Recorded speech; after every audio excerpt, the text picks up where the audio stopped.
Hi guys, so this video we're going to call how to find your lats, and I'm going to talk over the top of me doing this exercise. This is a voiceover that I'm doing post-workout, so you can't actually see me right now, but I'm actually tucking into my fish and rice meal. So if I talk a little bit with my mouth full, then you'll know why that's a bit strange, because I'm just trying to get my post-workout food in. So I'm going to talk through what I did for my activation work in the session today. And this looks fluffy as fuck for me. And it's almost hard for me to kind of post about these kind of things, because I'm like, what are you doing? Remember, I'm the guy that gets his rocks off over 10 plate T-bar rows and 7 plate deadlifts. So this kind of shit is like, yeah, I see this, and when I see other people doing it, I'm like, gay. That's literally, I have that sound in my head when I see people doing it. Or I'll see someone do this kind of shit and I'll look at Corin and just roll my eyes and walk off. And then here I am, lo and behold, doing this stuff. So that kind of gives you some idea that I think that there is actually some merit in it. And I've dropped the ego and the attachment to exercises in an effort to make progression. So what am I doing here in this movement? We need to bear in mind that the lat does not attach to the scapula. That is one of the most important things for you guys to consider when training your lats. Because if you lead with a scapular retraction, which most people do, because they're not actively thinking about what the lats do in terms of their biomechanics, which is totally fair enough, because I didn't for years. So I'm not taking some kind of like moral high ground on people here, because I was the same. It's just that I so happened to probably get strong enough and eat enough and get heavy enough that I just built some lats anyway. Which is probably what's happening with most people, but there's some people who will just have shit lats. And for those of you that really want to build a tremendous back, where you're hitting a lat spread or a rear relaxed pose and you just have that meat hanging underneath your armpit into like your spine, you need to really engage them. And we need to bear in mind that, yeah, the lats do not attach to the scapula. The insertion and origin points are at the base of the humerus, so at the top of the humerus and the base of the spine. So when we think of this exercise where my arms are fully lengthened and I have a slight lean forward, I'm placing the lats under stretch. And then my thought process here is to bring my elbow down. I'm not thinking about retracting my scapula. I'm trying to keep my scapula from moving as little as possible, actually. And I'm driving the elbow down, and I'm bringing the humerus down towards the base of my spine. My humerus being my upper arm. So my upper arm and my elbow is traveling down towards my spine. I'm keeping my chest up and keeping the slight lean forward through the whole motion. Now, once I get the lat as short as I can, you'll feel that point where you've got it really contracted. Now, at that point there, keep driving down, as opposed to thinking about, again, scapular retraction. Try to keep that out of your head. We're thinking lat, lat, lat, lat. Now, from that position there, really take a hold of the eccentric and really then think about elongating your arm away from the base of your spine, and try to really feel the tension on your lat as you initiate the eccentric. Now, once you're in that fully stretched position before you initiate the concentric, this is where you need to focus a lot on taking power out. This is where you need to go slow. Okay, this is an activation exercise. You don't need to go fast. You don't need to be powerful. You don't need to move weight. You need to just think driving the lat. That's all the thought process is going on here. Now, I did 4 sets of these today. I did a 12 repper, a 10 repper, an 8 repper, and a 7 repper. Stayed away from failure at all points. Just because it's an activation exercise, I'm not really looking to go to failure on any of these. Just trying to get myself warm, get myself focused, get my lats fired up. Now, moving into the session, this allowed me then to really connect exceptionally well with the lats. Just the only mistake that I said that I made in the session was I then moved into a lat pull down that once I rewatched the videos of, I probably wasn't doing it as well as I could have done. it felt good, but that can be better, which I'm going to rectify in the next session by doing a single arm row first, which kind of replicates the same movement pattern that I've done in the activation exercise.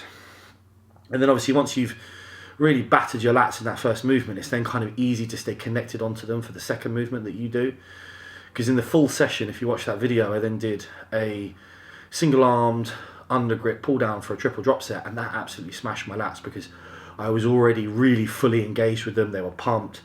So then I'm going to move the pull down to after the row. That makes a lot more sense. So with this, guys and girls, I want you to start every single lat focus session with this exercise, which really I think should actually be every single back session, because if we're training the upper back, we can do that through bent over rows, or more importantly, like pulls. So and they can be either on a separate day, or they can be at the end of a session. So you're still going to have enough oomph to be able to do a pull from a rack. So I would really favour everyone starting with these, and I'm actually going to try to increase my frequency on my lats as well. So if I have like a push day 2 days ago, like I did, and you'll see this in the video, guys, the last push session I did, I actually chucked this activation work in the session. So if I have like a push day on a Friday and I have a pull day on a Sunday where I have like 2 sleeps before I do pull, I'm just going to do 2 or 3 sets of this lat activation work in the push session, just to stay on top of my lats. Like to me, there are certain things in bodybuilding that I really want. And there's that picture I've put up of Dorian where he's standing there and it's a rear shot, and everything is just like crazy thick and round. Like his lats start from his spine and they go up under his arms, and it looks like he's got carpets under his arms, and he's just this huge silhouette of just dense craziness. And I think that if you master the heavy loading and the heavy deadlifting, and then you master the connecting with your lats and hypertrophying your lats in this fashion, you're going to be able to build that look.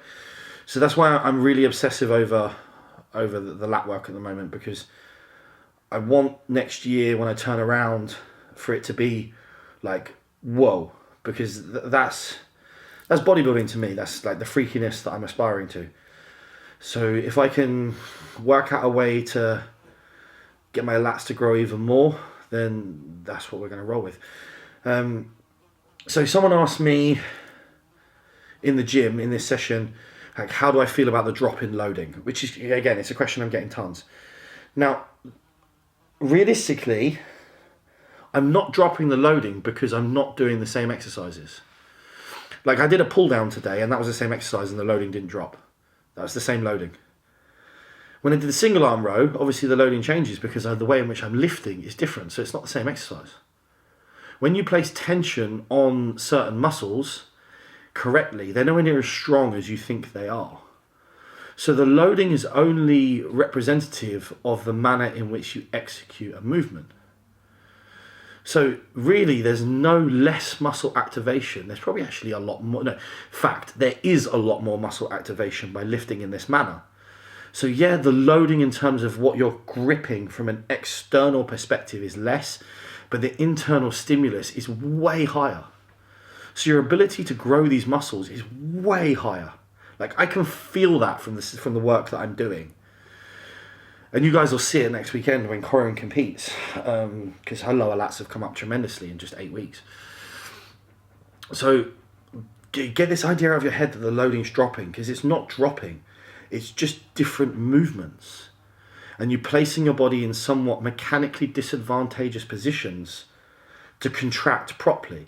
Because remember, our body tries to be efficient. So when you're doing pull downs as heavy as you can, it will pick the easiest plane, it will recruit as many muscles as possible. That's efficiency, but that's not maximum hypertrophy of a specific muscle. So when we think, right, I'm just going to nail the lat, we're thinking, right, I'm going to take the scapula out, I'm going to drive my elbow down, and I'm going to make sure that I have perfect tension on the muscle. That's inefficiency in regards to that movement, but it's maximum efficiency in regards to muscular tension. And that's what we need to think about. And then once that's all said and done, the premise of progressive overload still holds true. But what you'll notice is that you have to microload, that's all. The progressions won't come at the same rate, because the tension that you can place on the muscle is so much less. Sorry, the load that the muscle can handle is so much less when you place the tension correctly.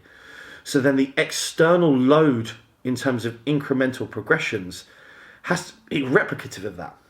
So it has to be microloading. So invest in some 0.5 kg plates, microload, microload, microload. And at the end of the year, if you can do like 10 kgs more with no change to form, I promise you that the tension that you would have placed on that muscle by the end of the year would have seen huge changes in hypertrophy. So I hope this is a helpful video for you guys. I need to give props to Joe Bennett again for this one, because this is one of his exercises. So if you don't follow Joe on Instagram, he's the hypertrophy coach on there, and he's one of the guys that I'll be formulating stuff with for Redcon. Joe has a phenomenal mind, very, very, very intelligent guy, and a very, very nice guy too, which is important as well, because I think that when you're looking to learn from someone, no one really likes learning from someone that's an egotistical dickhead. So Joe is absolutely brilliant in that respect. I have a lot of time and respect for him. So follow his stuff, and you'll pick up some more gems like this one, because that's where I picked this one up from, guys. And then obviously ran through it today, and then I'm sharing it with you and sharing my thought processes on it and how I think we can all utilise stuff like this to build some bigger lats.